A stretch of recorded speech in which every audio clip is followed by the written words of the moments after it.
What if I told you that one of hip-hop's most celebrated marriages was never what it seemed, and the man who built his entire brand on loyalty just got caught playing 3 different women against each other on camera, and he doesn't even realize the whole world is watching him do it in real time?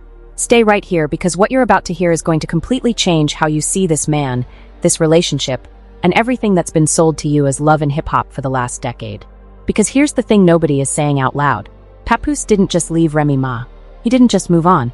What he's doing right now is something far more calculated, far more manipulative, and far more disturbing than anyone has been willing to say on camera until right now. And by the end of this, you're going to understand exactly why Remy Ma went silent, why Claressa Shields started fighting a battle she was never supposed to be in, and why 50 Cent, a man who has beefed with some of the most dangerous people in entertainment, chose this specific moment to pull the pin on a grenade he's been holding for months. None of this is random. None of this is coincidence. And the Vladtv interview that just dropped? That's where it all falls apart. That's where the mask slips. And I'm about to show you exactly where it happens, second by second. And fair warning, once you hear how all these pieces connect, you're going to look at every single interview and public appearance from this man completely differently. The illusion is about to break. Let's start with the one detail that nobody is talking about, the one line buried in the description of that Vladtv interview that should have set off alarm bells for every single person watching. The video description refers to Claressa Shields as Papoose's wife. His wife. Read that again. The description of an interview posted to millions of people calls Claressa Shields his wife. Now, last time anyone checked, and trust me I checked, Papoose is still legally married to Remy Ma. Still. Legally. Married. The divorce papers were filed, sure. He filed back in May citing irreconcilable differences. But filed doesn't mean finalized. Filed doesn't mean done. And it certainly doesn't mean you get to start calling somebody else your wife to the public like the first one never existed. So who approved that wording? Did Vladtv just throw it in for clicks? Did someone on Papoose's team feed that line to make the situation seem more official than it actually is? Or, and this is the question that keeps nagging at the back of my mind, is Papoose himself so deep into this new narrative he's building that he actually believes it? Because when you start watching this interview, really watching it, not just listening to the words but paying attention to the body language, the tone shifts, the moments where he hesitates, and the moments where he laughs when he shouldn't be laughing, a very different picture starts to form. And that picture is not flattering. But before we get into the interview itself, we need to set the stage properly, because this story didn't start in 2026. It didn't start with Vladtv. And it didn't start with 50 Cent posting memes. This story, the real story, the one underneath all the Instagram posts and the diss tracks and the back and forth, starts with a question that Papoose has never fully answered. What actually happened between him and Remy Ma? Because here's what the public knows. Papoose and Remy Ma were hip-hop's power couple. They were the standard. The man rode up to the prison during her 6-year sentence. He was in the courtroom getting thrown out by court officers because he was fighting so hard to be there for her. He married her over the phone while she was locked up. They had the formal ceremony years later. They welcomed their daughter, Reminisce Mackenzie, in 2018. On camera, on Love and Hip Hop, on social media, everywhere you looked, they were the couple that made you believe in loyalty. And then, almost overnight, it all collapsed. Remy started saying things. She started dropping hints. Then she dropped receipts. She talked about jewelry being pawned. She talked about behavior behind closed doors that didn't match the public image. She talked about a pattern of control, of manipulation, of things being one way on camera and a completely different way when nobody was watching. And what happened? The internet tore her apart. People called her bitter, called her jealous, said she couldn't handle seeing her man with a younger woman, said she was trying to destroy his happiness because hers fell apart. That was the narrative. That was what most people ran with. But now, right now, in this moment, everything Remy Ma said is lining up with what the world is seeing play out in real time. Every single thing. And that's not a coincidence. That's a pattern. And when a pattern repeats itself, it's no longer a rumor. It's evidence. And here's what makes all of this even more uncomfortable. Even Charlemagne the God, during that Breakfast Club interview, acknowledged that in all the years Remy was locked up, nobody ever saw Papoose out in the streets doing anything questionable. That was his armor. That reputation. And now, he's dismantling it himself, piece by piece. So let's get into this interview, because the first 9 minutes alone reveal more than Papoose probably intended. The interview opens with Papoose talking about 50 Cent. Now, the way Papoose frames this, he wants you to believe that 50 Cent is just a hater. That's the word he keeps using. Hater. He says 50 has been coming at him for years, leaving weird comments on his page, disrespecting him out of nowhere. He says 50 specifically targets people in the Black and Latino community who are doing well, and he never does it to anyone else. That's his narrative. That's the lens he wants you to see all of this through. But let's pause right there because that framing falls apart almost immediately when you look at the actual timeline. Papoose says this all started with 50 leaving comments on his page years ago, back when he was in the media a lot, back when he was viral. He says he let it go the first time, let it go the second time, and then the third time he decided to respond. They went back and forth. It went viral. Cool. That tracks. But then the story jumps to 2026. January 1st, 2026 to be specific. New Year's Day. Claressa Shields confirmed that timeline herself on The Breakfast Club with Angela Yee. She said the whole issue between 50 Cent and Papoose reignited on January 1st, 2026. She stood on that date like there was zero room for debate. But here's where things get really interesting, and where the first major crack in the story appears. The comment that Papoose keeps circling back to, the one that supposedly started all of this beef, isn't even from 2026. It's from July 2018. That's right, 2018. That's when 50 Cent posted a comment about Remy Ma, saying something like, "Damn Remy, you lost mad weight. Hey Slim, that got you out of your body." That's the comment. That's the catalyst that Papoose keeps referencing when he talks about disrespect. So now we've got a problem. Claressa Shields says this started January 1st, 2026. Papoose keeps referencing a comment from 2018 to justify his anger in 2026. Those two timelines don't match. They don't even come close. And nobody in this interview pushes back on that discrepancy. Nobody says, wait, which is it? Nobody asks him to clarify when this actually became an issue versus when he decided to make it an issue. And that distinction matters because it changes the entire dynamic of the story. If 50 Cent's comment was from 2018, that means Papoose sat on that for nearly 8 years before reigniting the conflict. 8 years. Now, what changed in those 8 years?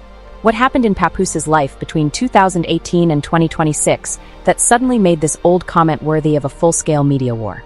I'll tell you what changed. Everything. His marriage fell apart. He started dating Claressa Shields. The public started questioning his character. And suddenly, having a high-profile beef with someone like 50 Cent, someone with 39 million followers and unlimited media attention, started looking real attractive. This looks less like a man defending his honor, and more like a man who saw the kind of attention that comes from going back and forth with 50 Cent. The same kind of attention that was generated by 50's ongoing situation with his own son, the same buzz that T-channels were getting millions of views from, and thought, I can tap into that. I can ride this wave. It's the oldest play in the celebrity handbook. When your personal brand is taking damage, find a bigger name to beef with, so the conversation shifts from your mistakes to your conflict. It's deflection on a massive scale. And when the person you choose to beef with has 39 million followers, the amplification is guaranteed. But here's what Papoose didn't count on. 50 Cent doesn't play the same game as everyone else. 50 doesn't just trade Instagram comments and move on. 50 collects information. He sits on it. He waits. And then when the timing is perfect, he drops it all at once. And that's exactly what happened. Because when Papoose started going back and forth with 50 on Instagram in January 2026, he thought it was going to be a simple exchange. Talk some trash, get some headlines, move on. But 50 didn't just clap back with words. 50 came with allegations. Specific allegations. He took a clip from that old 1976 black exploitation film, Emma, Black Sisters Revenge, face-swapped Papoose and Claressa into it, and posted it with a message that cut deep. The dialogue in the scene talks about never truly loving someone, and with their faces in it, the implication was crystal clear. Now, here's where Papoose's reaction tells you everything you need to know. In the Vladtv interview, when Vlad is explaining what 50 did with that video, breaking down how he took the old movie and inserted their faces into it, Papoose is sitting there laughing. Not upset, not offended, not angry, laughing. He's literally chuckling about it like it's the funniest thing he's seen all week. But wait, didn't he just say it was disrespectful? Didn't he just frame this entire narrative around the idea that 50 Cent was being disrespectful to him, to Claressa, to Black and Latino people doing well? You can't call something disrespectful and then laugh at it. Those two things don't live in the same space. Either it offended you or it didn't. Either it crossed a line or it was funny. Pick one. And this is where the pattern starts to become really clear. Because Papoose doesn't pick one. He plays both sides throughout this entire interview. And the shifts in his energy depending on who's being discussed are impossible to miss once you start looking for them. Here's what I mean. Every time the conversation is about Claressa Shields, about the memes 50 made of her, about the jokes at her expense, Papoose is light. He's laughing. He's treating it like entertainment. He's loose, relaxed, almost amused by the whole thing. But the second the conversation shifts to Remy Ma, the second her name comes up in any context, his entire demeanor changes. He gets stiff. He gets serious. He gets defensive. The laughter disappears. The energy drops.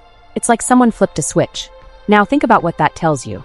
If Claressa Shields is supposedly the woman he's building his future with, the woman he's calling his best friend, the woman he chose over his marriage, then why is he more emotionally reactive to his ex-wife's name than to direct attacks on his current partner?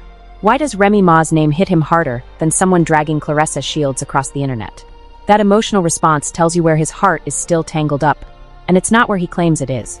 And it also tells you something else. It tells you that Claressa Shields probably noticed it too, because one of the most telling parts of this entire saga is what Claressa did next. She didn't sit back and wait for Papoose to defend her. She didn't let him handle it like he told her to. She jumped in herself.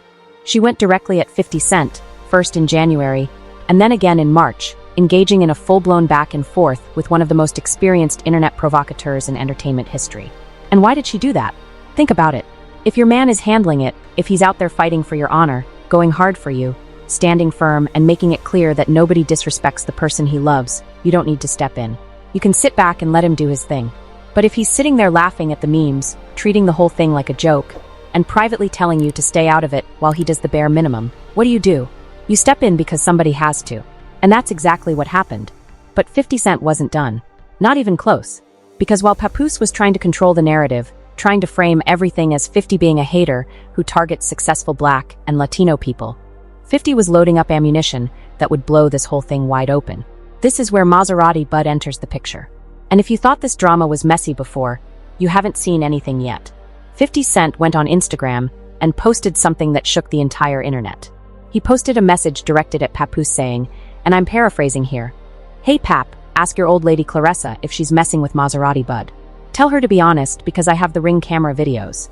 Ring camera videos. He didn't say rumors. He didn't say, I heard something. He said he has Ring camera footage. That's a specific, verifiable claim. And knowing 50 Cent's track record, you have to take it seriously. Papoose's response to this was interesting. Instead of directly addressing the Maserati Bud allegations, instead of saying, "That's a lie and here's why," he pivoted. He responded by sharing an old interview clip where 50 Cent was addressing gay rumors about himself, essentially trying to flip the narrative from, "Is Claressa cheating?" to 50 Cent is just deflecting from his own issues. Classic misdirection. But misdirection only works when people aren't paying attention. And people are paying very close attention right now. Claressa Shields responded too. She threatened legal action against 50 Cent for his allegations. She also shared a phone call that she claimed was Maserati Bud denying any involvement with her. But then 50 responded with a photo of Claressa with Maserati Bud, and his caption was devastating. He said Maserati Bud was all over Claressa's booty for Christmas, and told Papoose his girl was a bop. And then the final piece of the puzzle dropped. Maserati Bud himself broke his silence. He posted a video, caught by Hollywood Unlocked, from what appeared to be a Christmas party at Claressa Shields' own house. He said he was trying to spare Claressa initially, that he wasn't going to respond. But after she posted that phone call trying to make it seem like nothing happened, he decided to speak up. He didn't just deny the denial. He threatened to release more footage. More footage. Claressa's response to the Christmas party video. She claimed she didn't know why someone named Nene invited Maserati Bud to her house. But here's the thing, it's her house. If someone you don't want in your space is in your space, at your home, during Christmas, on camera, looking comfortable, that explanation has some serious holes in it. And then 50 Cent came back with another layer. He posted what he claimed were text messages between Claressa Shields and Maserati Bud discussing Thanksgiving plans in 2024. Thanksgiving plans. That's not a random encounter. That's not somebody showing up uninvited to a party. That's coordinated, planned, intimate communication about spending holidays together. If those texts are real, and nobody has definitively proven they are not, then the entire story Claressa and Papoose have been telling starts to crumble. Now, bring all of this back to the Vladtv interview. Papoose is sitting there, knowing all of this is in the air, knowing 50 has made these claims, knowing Maserati Bud has posted video from Claressa's house. And what is he doing? He's laughing. He's deflecting. He's calling 50 a hater. He's talking about how anyone criticizing him is a bot or a paid account or an AI-generated comment. Both Papoose and Claressa keep pushing this idea that all criticism is manufactured, that 50 uses paid bots, AI comments, and programmed minions. But 50 has 39 million followers. Real people, real accounts. The man doesn't need to manufacture engagement. He is engagement. Here's the inconsistency that proves this is selective reasoning. If those same people were praising him, he'd never call them bots. But when feedback turns negative, suddenly it's all artificial. That's not a defense. That's a coping mechanism. Now, the single most disrespectful moment from this entire interview. He called Remy Ma a past relationship, his current legal wife, the mother of his daughter, the woman he rode to prison for, the woman he married during her incarceration. He reduced all of that to 3 words. Not my ex-wife. Not the mother of my child. He said past relationship like she was a fling he barely remembers. Those words reveal contempt. Not indifference. Contempt. There's a difference between closing a chapter respectfully and actively erasing someone. Calling your legal wife a past relationship is erasure designed to make his situation with Claressa look more legitimate. But you can't talk a marriage out of existence. Until those papers are finalized, Remy Ma isn't a past anything. She's his wife. Period. He's already rewritten the history in his own mind. And let's not forget what Charlemagne acknowledged on the Breakfast Club, that in all the years Remy was locked up, nobody ever saw Papoose out in the streets doing anything questionable. That reputation was his foundation. That was his armor. And now he's dismantling it himself, interview by interview, one contradictory statement at a time. And there's another layer. Papoose keeps referencing a false narrative Remy put out about him, alluding to it without ever specifying what it was. What false narrative? What specifically did Remy say that was false? Because Remy came with receipts. Jewelry being pawned. Patterns of behavior. None of it disproven. He just keeps saying false narrative without evidence. And with Claressa walking around in what the internet calls the Remy Ma starter pack, jewelry stacked head to toe, high heels, fur outfits, oversized shades, luxury bracelets and bold chains, it's hard to call Remy's version false. People are seeing a man who left one woman and recreated her image through another. Comparison photos side by side are striking. And that opens a conversation about what Papoose is actually attracted to versus what he claims. There's a moment where older photos of Claressa come up, and Papoose laughs. He says she has plenty of beautiful pictures when she's prepared for it, not when she's coming out of the ring or after a fight. He's saying she only looks good when the glam is done. In her natural state, those photos are worth laughing at. That's a backhanded compliment that lines up with Remy's claim that Papoose privately said he didn't find Claressa attractive. If those laughs confirm it, what is this relationship based on? Because from the outside looking in, this relationship has been defined more by drama, public feuds, and social media chaos than by any visible foundation of genuine partnership. Where are the quiet moments? Where is the stability? Everything surrounding this couple has been turbulent from the very beginning, and at some point, you have to ask whether the chaos is a side effect or the actual point. What does Papoose actually want? A theory emerges that makes more sense than anything he's said. What if this isn't about love? What if the relationship, the beef, the interview, all of it, is about relevance? Papoose hasn't had a major mainstream moment in years. But dating a world-famous boxing champion, beefing with 50 Cent, and pulling 53,000 views on a preview clip, that's the formula. And right now, Papoose is in the conversation more than he's been in a very long time. Because here's what the conversation actually looks like from the outside. It looks like a man who left his wife under questionable circumstances, immediately moved on with someone younger and more publicly famous, is still legally married while calling the new woman everything but his wife to the public, laughed at attacks on his current partner while getting emotionally triggered by mentions of his ex, dismissed all criticism as fake bots, dropped diss tracks referencing Remy Ma with intense energy while treating jokes about Claressa like comedy, and sat through an interview where the description labeled his girlfriend as his wife before the divorce is even finalized. That's not the profile of a man who's at peace with his decisions. That's the profile of a man who's trying to control how the world sees him while the truth keeps leaking through the cracks. And the cracks are getting wider. Because even the engagement rumors have added fuel to this fire. Claressa Shields posted an Instagram video showing off a massive diamond ring, announcing bling bling bling. Engaged. Fans immediately interpreted it as an official engagement to Papoose. But here's the problem. You cannot get engaged to someone who is still legally married to another person. Well, you can, but it doesn't carry the same weight, and it certainly invites every question in the book about what's really going on. Is this about commitment or about optics? Is this about love or about creating a counter-narrative to all the chaos swirling around them? And the backlash was swift, immediate, and merciless. Comment sections were flooded within hours. Blogs picked it up instantly. The general consensus was that this announcement was either wildly tone-deaf or deliberately provocative, designed to generate headlines rather than celebrate a genuine milestone.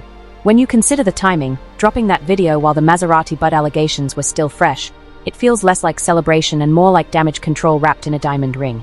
Social media exploded. People were saying things like, Claressa Shields is too comfy discussing a marriage in which she had no involvement, and her delusion won't allow her to feel embarrassment. Others added, respectfully, Claressa, mind your business. The public opinion has been brutal, and rather than addressing the core concerns, both Papoose and Claressa have chosen to double down, to push forward, to act like the criticism doesn't exist or isn't valid. But ignoring a fire doesn't put it out. It just gives it time to spread. And then, just when you thought things couldn't get more complicated, there were the reunion rumors. Someone apparently sent Claressa Shields footage of Remy Ma attending a Cardi B concert. And since Papoose had also posted about the same event online, fans started speculating that the former couple might have linked up at the show. Whether that's true or not, Claressa's alleged response was telling. In Instagram DMs, she allegedly clapped back at a fan, insisting that Papoose was home with her that night and was being intimate with her, not at any concert with his ex-wife. If those DMs are real, that level of defensiveness over a rumor says something. Secure people don't usually feel the need to overshare details about their private life to prove a point to a random fan on Instagram. But here's where I need to bring it back to something that keeps getting lost in all the noise, something that should be the backbone of this entire conversation. Remy Ma's credibility. Because remember, when all of this first started coming out, when Remy was talking about what happened in her marriage, the internet chose a side. And it wasn't hers. She was dragged. She was mocked. She was called everything from bitter to jealous to desperate. People said she was mad because Papoose found someone younger. They said she was trying to ruin his happiness. They said she was airing dirty laundry for attention. But look at what's happened since then. Papoose called her a past relationship while still married to her. Papoose laughed at attacks on Claressa instead of defending her. Papoose's new relationship is being hit with cheating allegations involving Maserati Bud and Christmas party footage. Papoose's interview descriptions are labeling Claressa as his wife before the divorce is done. The woman Papoose is with is being styled and presented as a carbon copy of the woman he left. And through all of it, the same energy Remy described, the same patterns she pointed out, the same behavior she warned people about, is playing out in real time for the entire world to see. So who is really telling the truth? And who owes Remy Ma an apology? That's not just a rhetorical question. That's the question that should be driving every conversation about this situation going forward. Because we watched a woman get publicly humiliated for telling her story, and now that story is being validated by the very person who denied it. And that brings us back to the Vladtv interview and why this first part, only 9 minutes long, is so revealing.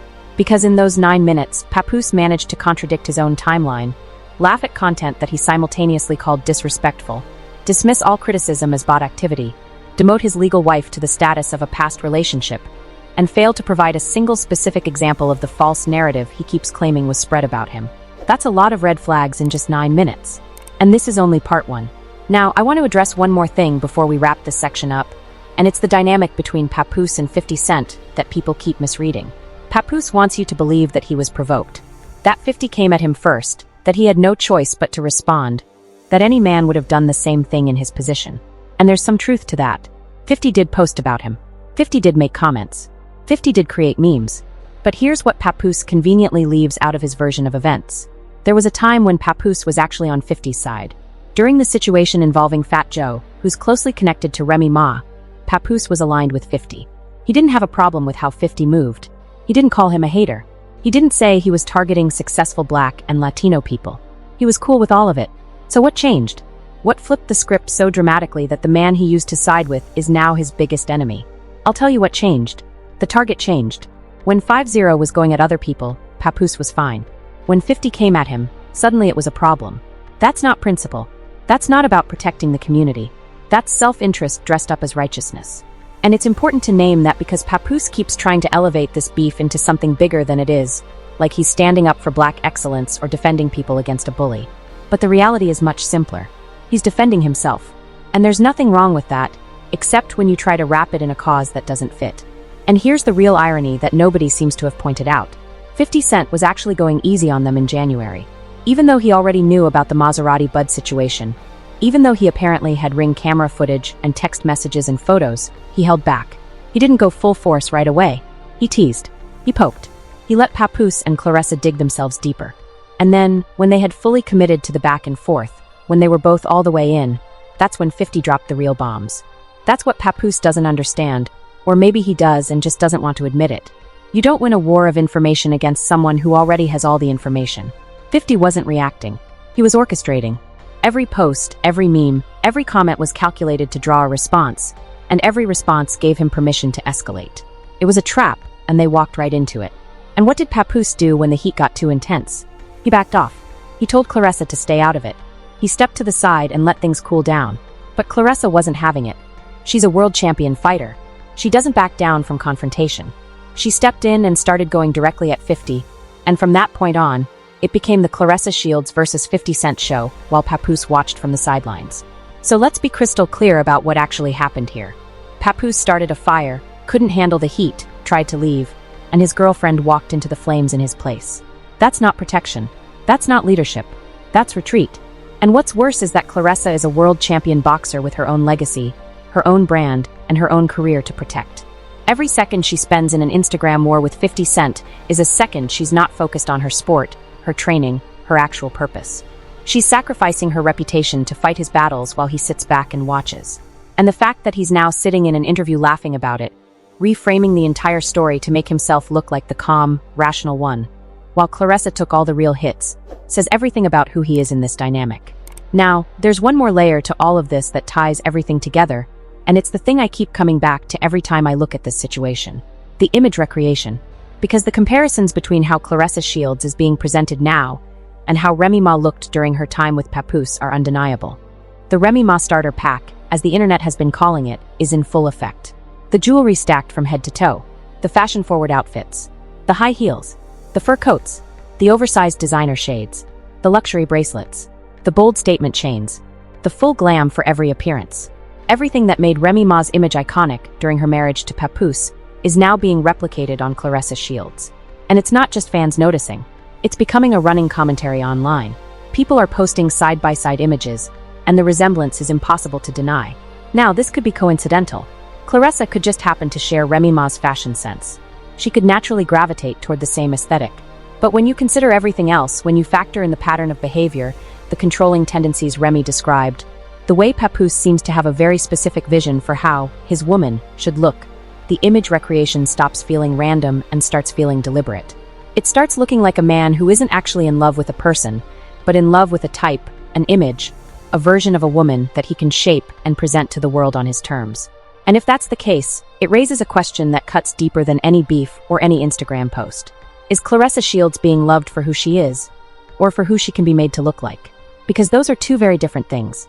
And if the answer is the latter, then she's not in a relationship. She's in a role. And she doesn't even know it. That's what this Vladtv interview revealed. Not through what Papoose said, but through everything he didn't say. Through the laughs that didn't fit. Through the emotional shifts that told a different story than his words. Through the contradictions, the misdirections, and the very carefully constructed narrative that's starting to come apart at the seams. This is just part one. 9 minutes of interview. 53,000 views on a preview clip alone. And already, the cracks are showing everywhere. The conflicting timelines. The bot defense. The erasure of Remy Ma, the image recreation of a wife through a new woman, the Maserati Bud allegations hanging in the air, the engagement announcements before a divorce is final, the reunion rumors making everyone defensive. Every single thread in this story leads back to the same uncomfortable truth. The narrative doesn't match the reality. And the longer this goes on, the harder it's going to be to keep up the act. So here's what I need you to do. Think about everything you just heard. Think about the timeline contradictions. Think about the energy shifts in that interview. Think about what it means when a man laughs at attacks on the woman he's supposedly committed to while getting visibly uncomfortable at the mention of the woman he claims is in his past. Think about what it means when the internet dragged Remy Ma for telling her truth. And now that truth is being proven right in front of everyone's eyes. And then ask yourself one question. When part 2 drops and more of this interview gets broken down, and more contradictions get exposed, and more receipts surface, how much of the story we've been told is actually going to hold up? Because right now it's not looking good. Not for the narrative, not for the image, and definitely not for the man at the center of all of it, trying to convince the world that everything is fine while every single sign says otherwise. This situation is far from over. It's actually just getting started. And the deeper we go, the messier it gets. So make sure you're ready for what comes next, because part 2 is going to take everything we just covered and multiply it by 10. The revelations are coming. The receipts are stacking up. And the truth, the real truth, the one that's been hiding behind the interviews and the Instagram posts and the diss tracks and the carefully worded statements, is about to be front and center for the entire world to see. That's what you need to understand. This isn't just celebrity drama. This is a case study in how narratives get built, how images get controlled, and how the truth has a way of surfacing no matter how hard somebody tries to bury it. And Papoose, whether he knows it or not, just gave the world its first real look behind the curtain. And what's behind that curtain is not what he wanted anyone to see. Not even close. Run this video up. Drop your thoughts in the comments. Tell me what you really think is going on. Because I know you caught the same things I caught. And I know you've got questions that need answers. Part 2 is coming.